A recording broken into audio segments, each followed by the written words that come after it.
So getting to the second episode, first we gotta talk about Alani and her whole weird situation with being a VP of creative at her dad's production company, and with her just walking in to pick up a package because that's where she has them delivered rather than her home. She goes into a production meeting by accident, which is supposed to be for a Gen Z version of Clueless, and Homegirl is literally breaking down how some grown man, when she was in, the 8th grade, was messing around with her, and in real life, the actress's father, I believe, is Forrest Whitaker, so it's kind of a question of, is he gonna pop up in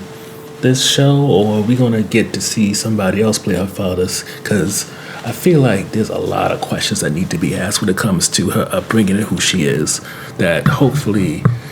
get answered, and she's not just a token black character. Getting to the second topic,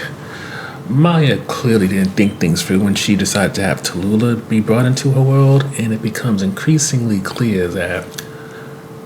and never mind Dylan, are not fully ready for what comes with having Talullah in your home, never mind allowing her to have very blurred boundaries. And granted, Alyssa's assistant tries to warn Maia about all this, but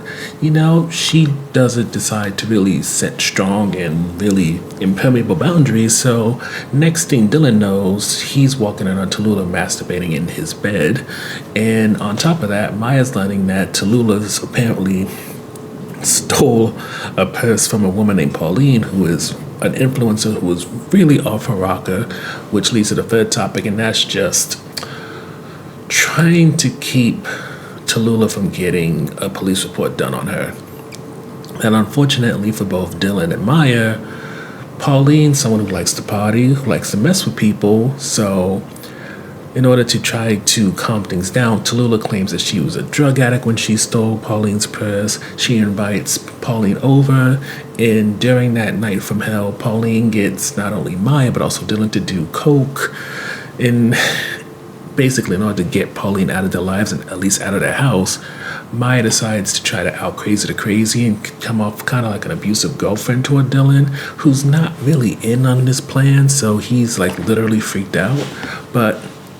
just as they think it's working and they got rid of Pauline, she ends up coming back, hearing that they've been messing with her. And Pauline, unfortunately, she decides it's time to go nuclear, and it's not clear if she's going to file that police report, but it's definitely clear that she's going to definitely blow up she's going to blow up Talullah's spot, and whether or not Maia's going to end up collateral damage is hard to say. But before we move on, we have to also mention Charlie has his own little storyline. We meet his friends with benefits named Andrew. We meet one of his, by the end of the episode's former clients named Mimi. And it seems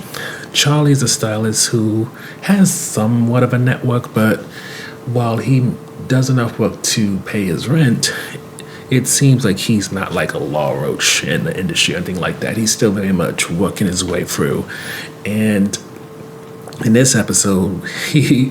finds out that gossiping is not the way if you want to really get far, and because he gossips about Zendaya, who Mimi wants to play her mother, despite the fact they're around the same age, in a music video, that ends up getting him the axe, and also him having to give up his shirt, pants. I don't remember if he had to give up his shoes and socks, but he definitely ended up almost naked on the street because he had to give back everything he either borrowed or was given from Mimi. So getting to the review section, honestly, I feel like the stick when it comes to this, if not the antics of the characters, may get old rather quickly. For the Alani thing feels like it was made for shock value purposes. When it comes to the whole Charlie situation, I'm not gonna lie, it was kind of interesting in terms of him being a stylist, trying to get his foot in the door, make it through the wall, especially because he is trying to, I feel like he does have feelings for Andrew, it's just maybe he doesn't know how to communicate them. It's hard to say, but that was interesting in terms of how relationships form in the gay community, as well as his relationship with his clients, where he's trying to be supportive by, I guess, gossiping and talking mess, while at the same time he has to kind of learn when you can do that, when you don't, when you can't. And Well, that's the positive. Unfortunately, the Alani's a negative. And then when it comes to Maya and Talullah,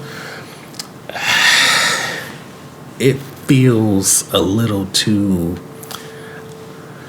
Granted, I'm not aware of any influencer shows that have this kind of budget, but something about Tallulah just feels like it's too much with very little substance. And with Maya, it's not really kind of cluing us into the world of marketing and social media in a way that seems interesting. So it just makes her just be kind of the straight man to Tallulah's madness. And in my mind, it's not really doing what needs to be done for this to really take off as a show, become something that gets multiple seasons.